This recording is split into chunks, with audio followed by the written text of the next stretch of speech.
हाँ जी. स्वराज्याचा तत्व, बाबांच्या हृदयाचा तत्व आणि भविष्याचा तत्व. भविष्याचा राजगद्दीचा तख्त जी. आज पण बाबा आणि जी जी बोला. ते टायटलमध्ये सांगितलं स्वराज्याचा अर्ज सिद्धी करून स्वराज्य स्वतःला सिद्ध करा. हां,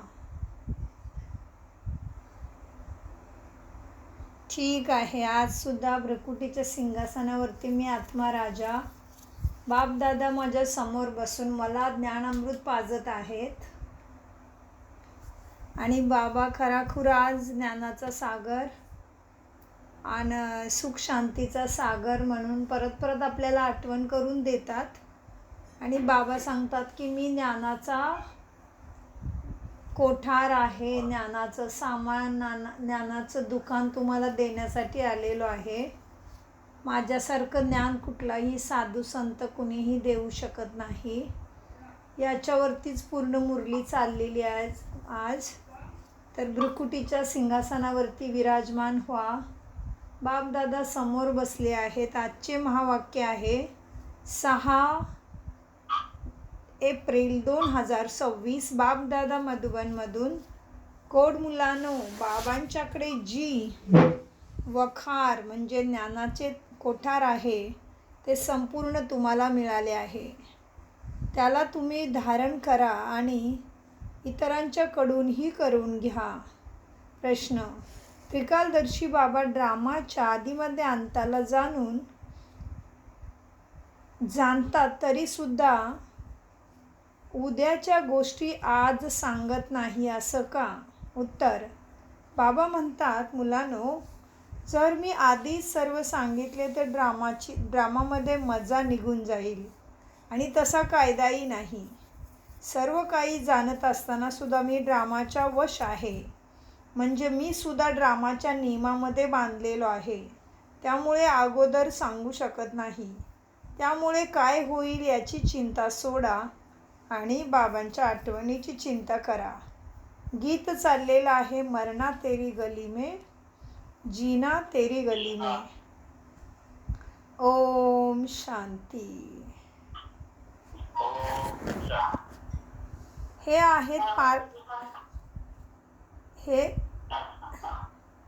आहेत पारलौकिक आत्म्यांचे पिता. आत्म्यांशीच बोलतात. त्यांना बाळानो बाळानो असे म्हणण्याची बाबांना सवय होते. तुम्ही आत्मे असून सुद्धा बाबा तुम्हाला गोड मुलानो बाळानो म्हणतात. मुले भले शरीर मुलीचं असते परंतु ती पण आत्माच आहे ना. ते बाबांचंच मूल आहे. प्रत्येक आत्मा बाबांच्या प्रॉपर्टीचा वारसदार आहे, अर्थात वारसा घेण्याचे अधिकारी आहेत. बाबा येऊन म्हणतात, मुलांनो, तुम्हा प्रत्येकाला वारसा घेण्याचा अधिकार आहे. बेहदच्या बाबांची खूप आठवण करायची आहे. यातच मेहनत आहे. बाबा परमधाममधून आम्हाला शिकवण्यासाठी आले आहेत. बाबा परमधाममधून आम्हाला शिकवण्यासाठी आले आहेत. साधू संत तर आपल्या घरून येतात किंवा कुठल्या तरी गावातून येतात. बाबा तर परमधाममधून आत्म्यांना शिकविण्याकरता येतात. हे मात्र कोणालाही माहीत नाही. कुठून आलेत बाबा? हांजी. बेहदचे बाबा तेच पतित पावन गॉडफादर आहेत. त्यांना ज्ञानाचा सागर आणि ते अथॉरिटी आहेत. कोणते नॉलेज आहे? ईश्वरीय नॉलेज आहे.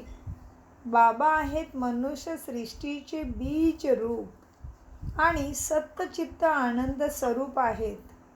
त्यांची खूप मोठी महिमा आहे.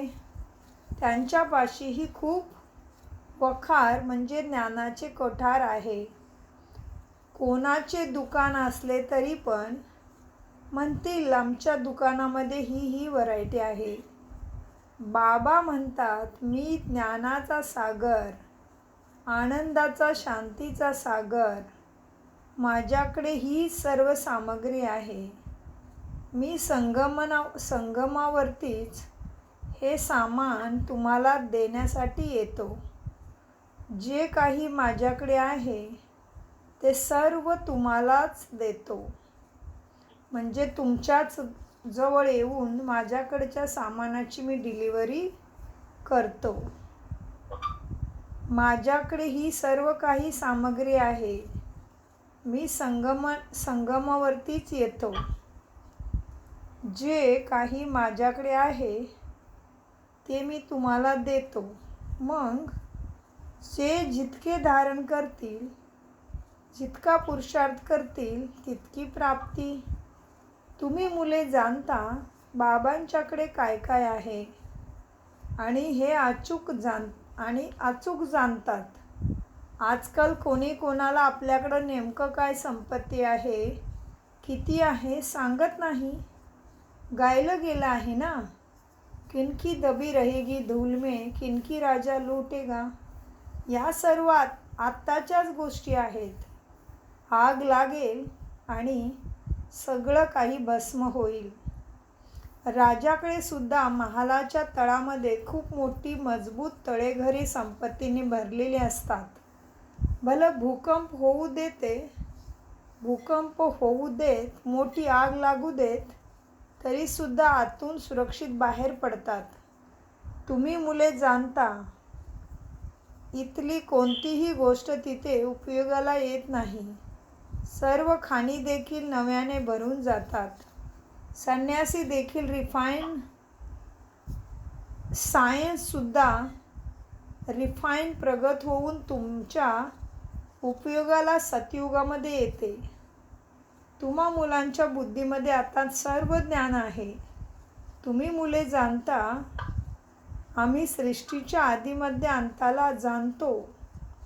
शेवटचा छोटासा भाग आहे त्याला देखील जाणले आहे. बाबा अगोदरच सगळे कसं बरे सांगतील. बाबा म्हणतील मी सुद्धा ड्रामाच्या वश आहे. जे ज्ञान आत्तापर्यंत मिळाले आहे ते ड्रामामध्ये नोंदलेले आहे. बाकी जे उद्या होईल ते बघता येईल. उद्याच्या गोष्टी आज सांगणार नाही.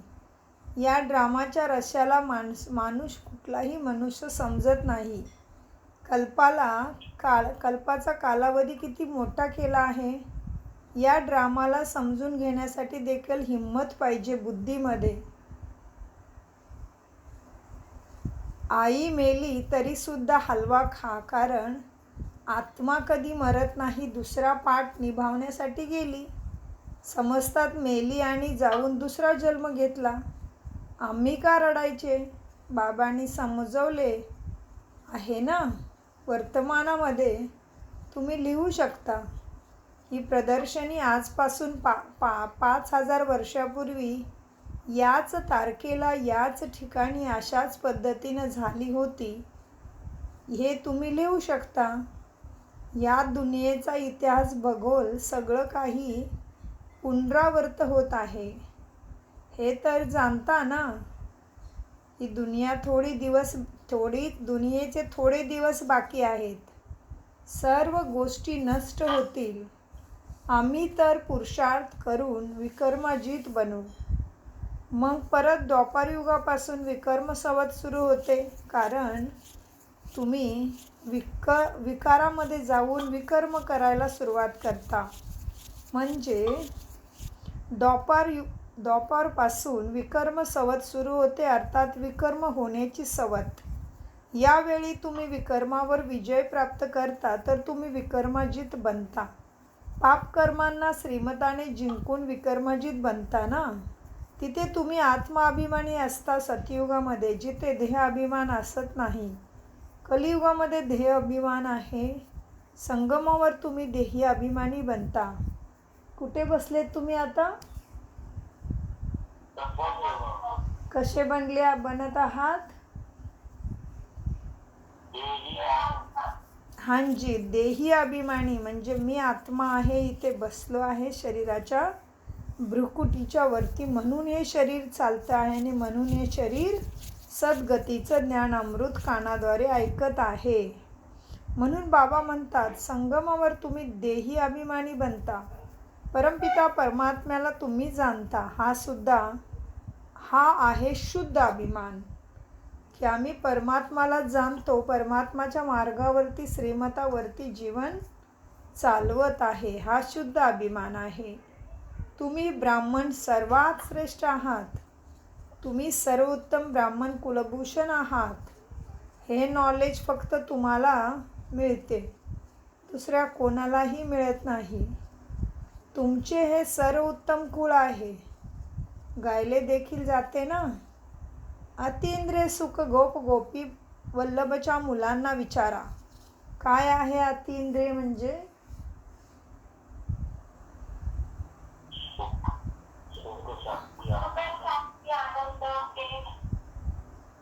हां, आणि अति इंद्रिय म्हणजे काय?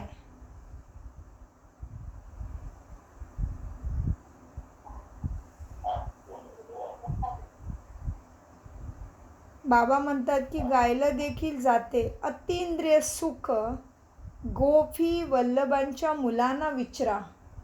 म्हणजे काय?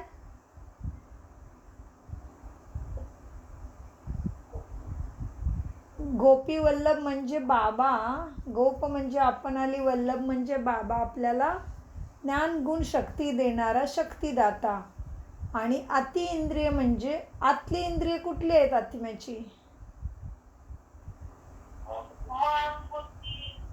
हांजी, अति इंद्रिय म्हणजे अतिसूक्ष्म आतली कर्मेंद्रिय, मनबुद्धी संस्काराचा जो आपल्याला सुख मिळत आहे, आता शांती प्राप्त होत आहे. कुठलीही गोष्ट आली तरी आपल्याकडं ज्ञानाची ढाल आहे. कुठलाही परिस्थिती आली, कुठलाही त्रास देणारा विचार आला, दिवसभर आपली बुद्धी, आपलं मन, आपली दृष्टी श्रीमताच्या आधारावरच विचार करत राहते ना. त्याच्यामुळे कुठलीही परिस्थिती आपल्याला दुःख नाही देत. म्हणूनसाठी बाबा म्हणतात, अतींद्रिय सुख विचारायचं असेल तर गोपी वल्लभ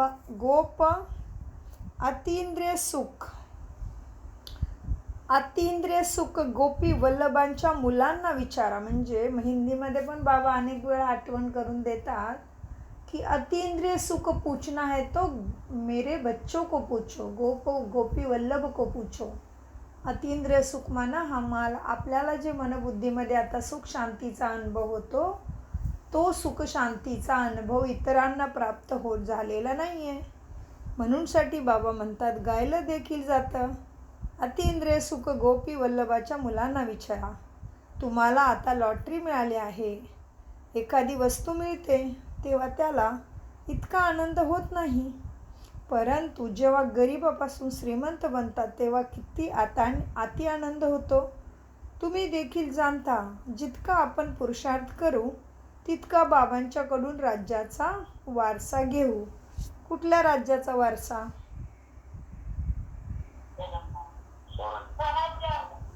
जी, स्वराज्याच्या, स्वर्गाचा.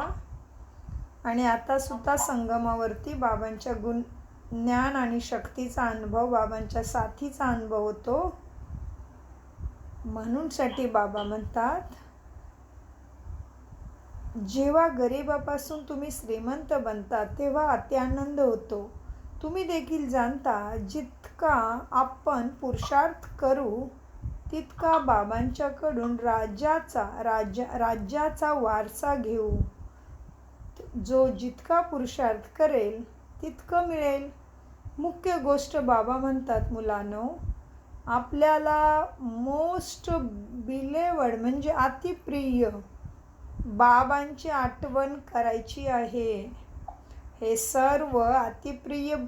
सर्वांचेच अतिप्रिय बाबा आहेत. बाबा कसे आहेत? अतिप्रिय म्हणजे सगळीच मनुष्यात्मा त्या प्राप्ती देणाऱ्या परमात्मालाच आठवण करत असतात. म्हणून बाबा म्हणतात, ते सर्वांचे अतिप्रिय बाबा आहेत. तेच येऊन सर्वांना सुख शांती देतात. आता देवी देवतांची राजधानी स्थापन होत आहे. तिथे राजा राणी असत नाही, तिथे म्हणणार महाराजा आणि महाराणी. जर भगवान भगवती म्हटलं तर मग यथा राजा राणी तथा प्रजा सर्व भगवान भगवती होतील. म्हणून भगवान भगवती म्हटलं जात नाही. भगवान एक आहे. मनुष्याला भगवान म्हटले जात नाही. सूक्ष्मवतनवासी ब्रह्मा विष्णू शंकराला देखील देवताच म्हणतात. मागे बसलेली माता आहे पिवळ्या साडीमध्ये. काय म्हणतात बाबा सूक्ष्मवतनवासी ब्रह्मा विष्णू शंकराला? सांगा. मागच्या माता सांगतील, पुढचे नाही सांगायचे. कारण सूक्ष्मवतनवासी ब्रह्मा विष्णू शंकराला काय म्हणतात? देवता म्हणतात. आणि मनुष्याला भगवान म्हणू शकत नाही. शरीरधारीला भगवान म्हणू शकत नाही. सूक्ष्मवतनवासी ब्रह्मा विष्णू शंकराला देवता म्हणतात. स्थूल वतनवासी असणाऱ्याला आपण भगवान भगवती म्हणत नाही. कसे म्हणणार? उच्च ते उच्च आहे मूल वतन, नंतर आहे सूक्ष्मवतन, हे साकार वतन आहे 3ऱ्या नंबरवर. हे तुम्ही कुठे बसलाय आता?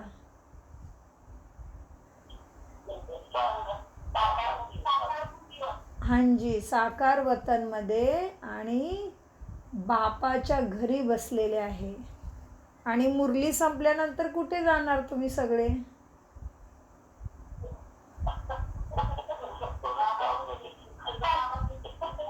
हा?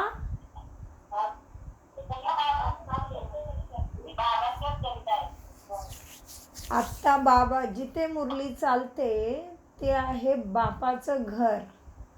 बापाच्या घरी बसलेले आहेत मुलं. बाप गुरु बनवून समोर येऊन शिकवत आहे.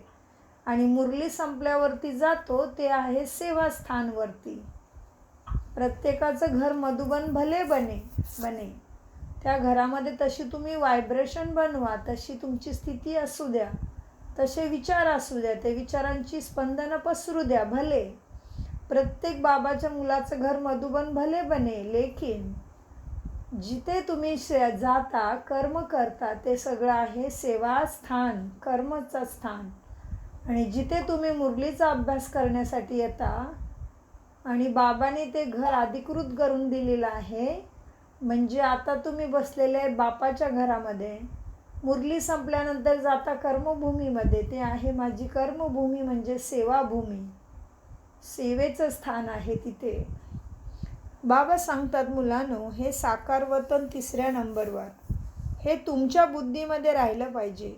आम्ही आत्म्यांचे पिता शिवबाबा आहेत. आणि मग शिक्षक देखील आहेत, गुरु देखील आहेत.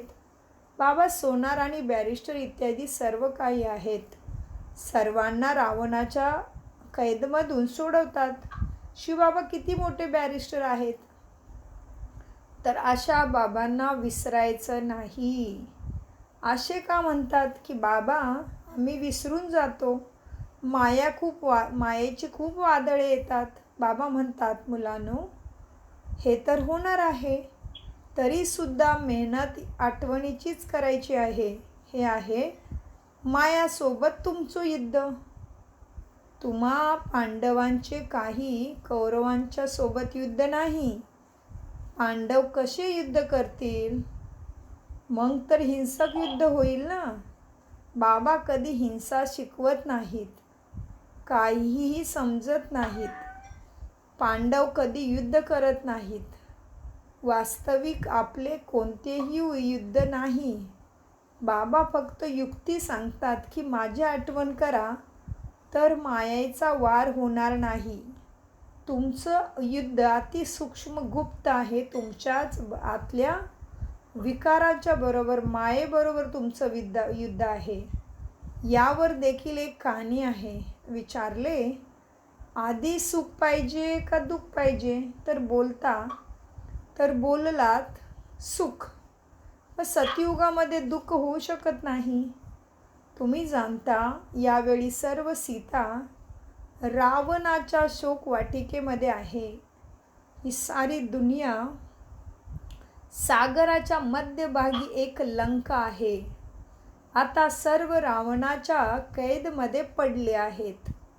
सर्वांची सद्गती करण्यासाठी बाबा आले आहेत.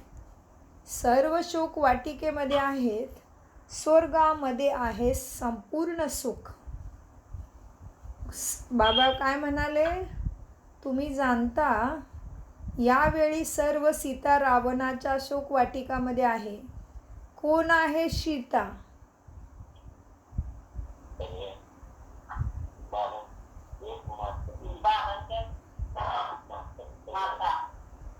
सीता सीता कुणाला सीता बाबाने कुणाला उपमा दिली सीतेची? आत्मा. आत्मा बसलेली आहे शोकवाटिकामध्ये. प्रत्येक आत्मा ही दुनियाचं शोकवाटिका आहे. सीता म्हणजे आत्मा.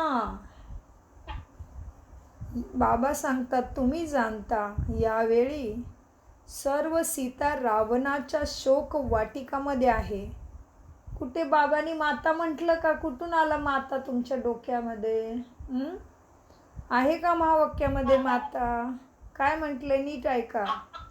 तुम्ही जाणता यावेळी सर्व सीता रावणाच्या शोक वाटिकामध्ये आहेत. ही सारी दुनियाच सागराच्या मध्यभागी एक लंका आहे. आता सर्व रावणाच्या जेलमध्ये पडले आहेत. समजलं? मातेचं कुठे नाव घेतलं का बाबांनी?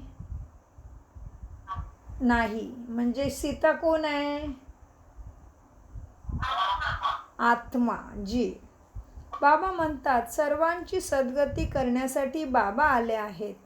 सर्व शोक वाटिकेमध्ये आहेत. स्वर्गामध्ये आहे सुख, नरकामध्ये आहे दुःख. यालाच शोक वाटिका म्हणतात. सतयुग आहे अशोक, म्हणजे जिथे शोक नाही. स्वर्ग खूप मोठे. आता आहे शोक वाटिका आणि ती आहे अशोक वाटिका स्वर्ग. खूप मोठे अंतर आहे. तुम्हा मुलांना प्रयत्न करून बाबांची आठवण करायची आहे. तर काय होईल? आठवणीमध्ये राहाल तर आनंदाचा पारा चढेल. बाबांच्या मतावर चालत नाही तर काय झाले मग? ते तर सावत्र मुली झाले. बाबांच्या मतावरती न चालणाऱ्यांना काय म्हटलं बाबांनी? सावत्र मुलं. मग प्रजेमध्ये जातील. शक्य असाल तर राजधानीमध्ये याल. राजधानीमध्ये यायची इच्छा असेल तर श्रीमतावरती चालावेच लागेल. श्रीकृष्णाचे मत मिळत नाही. मत आहे दोन. एक रावणाचे आणि एक भगवंताचे. आता तुम्ही श्रीमत घेता, मग सतयुगामध्ये त्याचे फळ भोगता, मग द्वापारयुगामध्ये रावणाचे मत मिळते. सर्व रावणाच्या मतावर आसुर बनतात. तुम्हाला मिळते ईश्वरीय मत.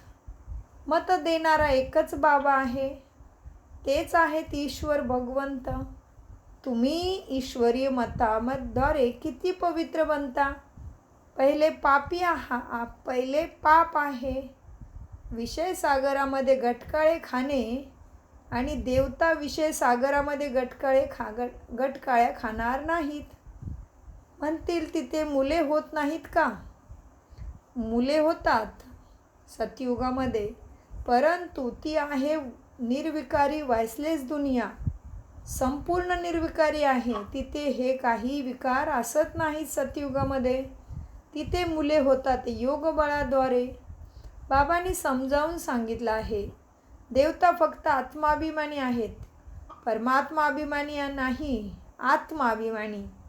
तुम्ही आत्माभिमानी देखील बनला आहात आणि परमात्मा अभिमानी देखील बनला आहात. कुठले कुठले अभिमानी बनलो आपण आता?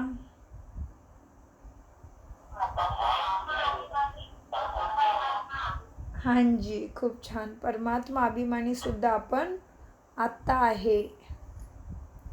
बाबा म्हणतात मुलांनो, या अगोदर तुम्ही दोन्हीही नव्हता.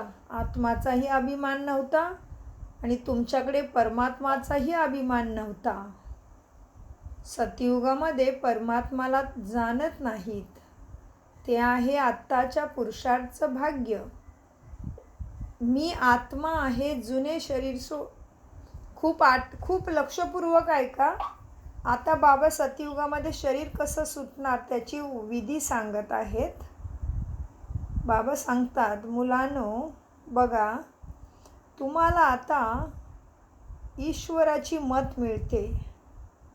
ईश्वर आहे बाबाच, भगवंत बाबाच तुम्हाला आता मत देतात. आज बाबांनी स्वतःला काय म्हटलं? ईश्वर, बाबा, भगवंत, ज्ञानाचा सागर, लिबरेटर, अथॉरिटी.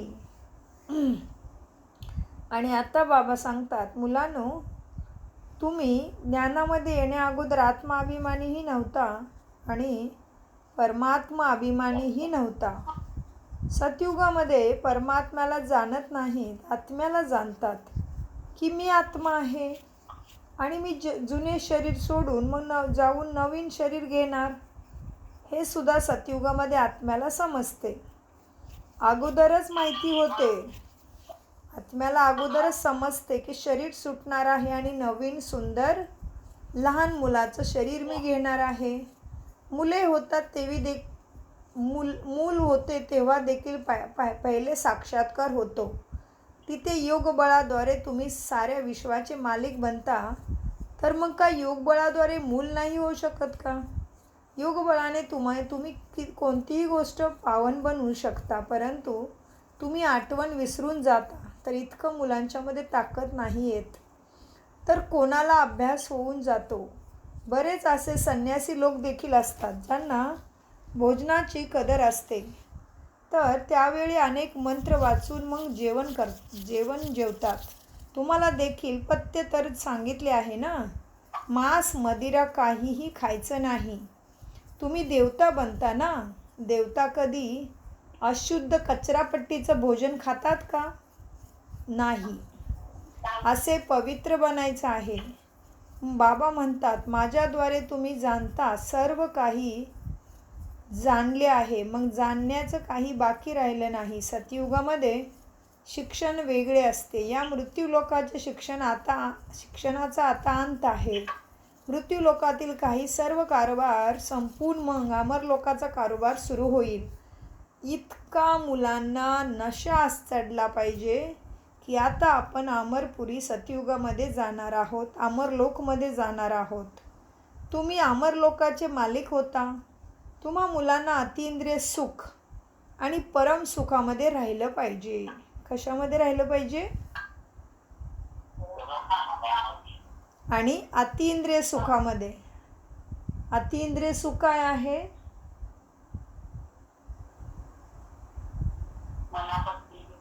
जी मनबुद्धीमध्ये होणारा आनंद आणि शांतीचा अनुभव, सुखाचा अनुभव, बाबांच्या साथीचा आणि शक्तीचा अनुभव. तर बाबा म्हणतात, आता तुम्हा मुलांना अतिंद्रिय सुख आणि परम सुखामध्ये राहिलं पाहिजे. परमपिता परमात्म्याची आम्ही मुले आहोत. आता तुम्ही त्याचे विद्यार्थी सुद्धा आहात. कुणाचे विद्यार्थी आहात तुम्ही? हांजी. परमपिता परमात्मा परमात्माची आम्ही मुले आहोत. आता आम्ही विद्यार्थी सुद्धा आहोत. परमपिता परमात्मा आम्हाला आता घरी घेऊन जातील. यालाच परमानंद सुद्धा म्हटलं जाते. कुठं आहे आमचं घर? परमपिता परमात्मा आम्हाला आता घरी घेऊन जातील. यालाच परमानंद म्हटलं जाते. सतयुगामध्ये या गोष्टी असत नाहीत. हे तुम्ही आता ऐकता. यावेळी ईश्वरी फॅमिलीच आहे. यावेळी ईश्वरी फॅमिलीचे तुम्ही आहात. आत्ताचेच गायन आहे. अतिंद्रिय सुख गोपींना विचारा. परमधामाचे राहणारे बाबा येऊन आमचे पिता, शिक्षक, गुरु बनले आहेत. बाबा काय म्हणाले? यावेळी तुम्ही आहे ईश्वरीय फॅमिली. कुठली फॅमिली आहे? कोण आहे ईश्वर? ब जी, खूप छान. तर बाबा म्हणतात, मुलांनो, आता मी तुमच्यासाठी परमधामाचे राहणारे बाबा येऊन तुमच्यासाठी पिता, शिक्षक, गुरु बनतात. ती तिघेही सर्वंट झाले ना. तुमची नोकरी, तुमच्यासाठी नोकरी, सर्व्हिस करतात. म्हणजे बाबा म्हणतात, मी तुमचा सर्वंट झालो, नोकर झालो, बनला आहे. कोणताही अभिमान बाळगत नाहीत बाबा. बघा किती तुमच्यासाठी निरहंकारी, निराकारी बनला आहे बाबा, तो इतका उच्च बाबा. मी तुमची सेवा करून, तुम्हाला सर्व काही देऊन निर्वाण धामामध्ये जाऊन बसेन. तर मी कोण झालो? सर्वंट झालो ना. काय म्हणतायत बाबा स्वतःला आज?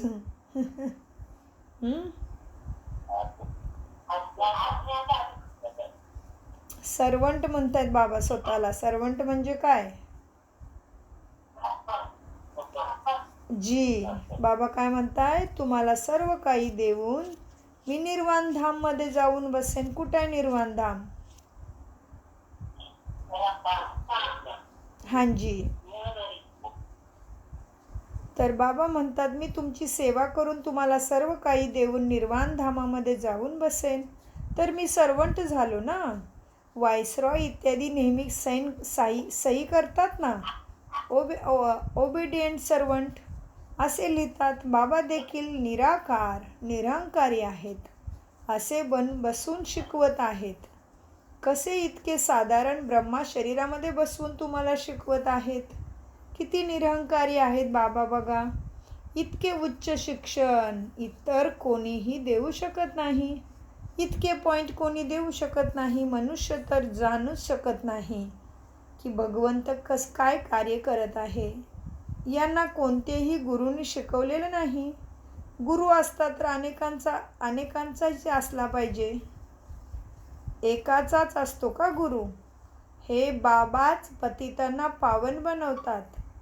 आदी सनातन देवी देवता धर्माचा स्थापना करत आहेत. बाबा कशाची स्थापना करत आहेत? जी, बाबा म्हणतात, मी कल्पाच्या संगम युगावरती येतो. म्हणतात ना बाबा, आम्ही कल्पापूर्वी देखील भेटलो होतो. बाबा येऊन पतितांना पावन बनवतील. 21 जन्मासाठी तुम्हा मुलांना मी पावन बनवतो. तर या सर्वाची धारणा तुम्ही केली पाहिजे ना. मग सांगितलं पाहिजे. बाबांनी काय समजून सांगितले आहे? बाबांच्याकडून आपण एक भविष्य 21 जन्माचा वारसा घेतो. तर बाबांची किती आठवण केली पाहिजे. याची आठवण राहिल्यामुळे मग आनंदामध्ये राहाल तुम्ही. हाच परमानंद सुद्धा आहे. मास्टर नॉलेजफुल, ब्लिसफुल ही सर्व वरदाने बाबा तुम्हाला आत्ताच बाबांच्याकडून मिळत आहेत. सतयुगामध्ये तर तुम्ही बुद्धू असणार.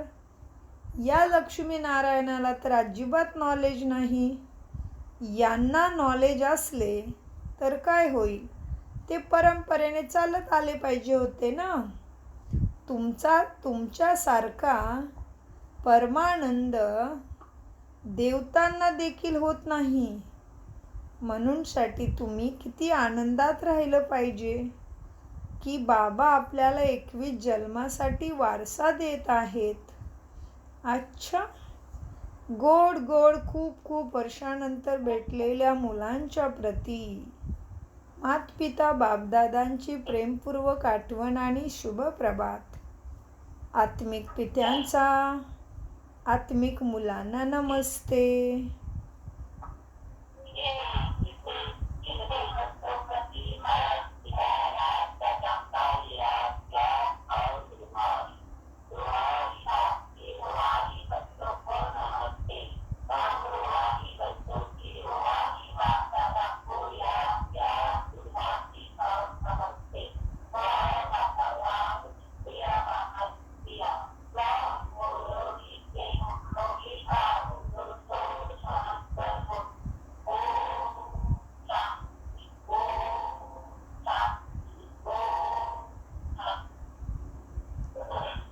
सुधारण्यासाठी मुख्य सार, देवता बनण्यासाठी खाण्यापिण्याची खूप शुद्धता ठेवायची आहे.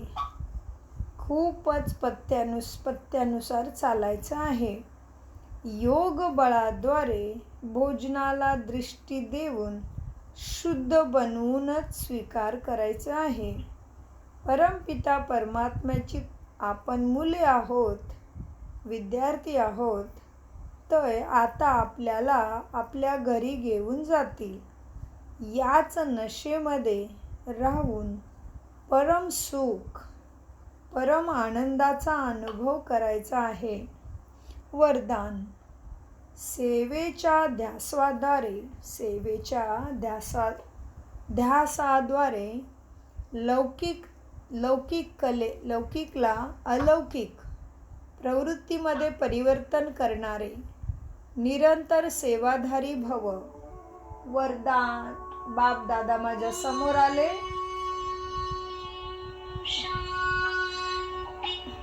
बापदादा माझ्या समोर आले आणि सद्गुरूच्या रूपाने माझ्या डोक्यावरती हात ठेवला आणि मला वरदान देत आहेत. काय? सेवेच्या ध्यासाद्वारे बोला, वरदान बोला. सेवेच्या ध्यासाद्वारे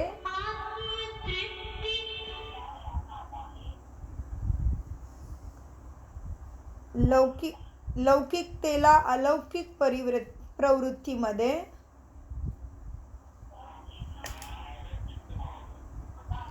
परिवर्तन करणारे निरंतर सेवाधारी भव.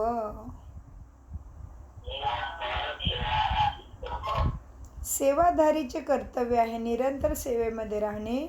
भलं मनसा सेवा असो, वाचा असो, कर्मणा असो. सेवाधारी कधीही सेवेला स्वतःपासून वेगळे समजत नाहीत.